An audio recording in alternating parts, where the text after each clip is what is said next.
खाली बा ठंडो लगता।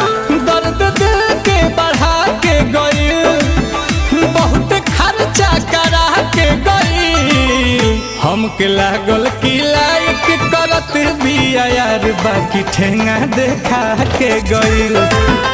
हमके लागल की लाइक करत बिया यार, बाकी ठेंगा देखा के गई।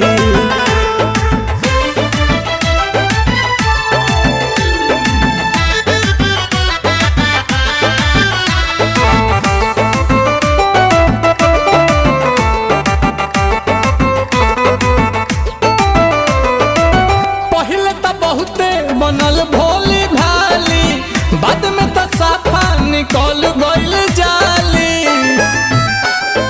जेब भइल खाली, पहले तो बहुते बनल भोली भाली, बाद में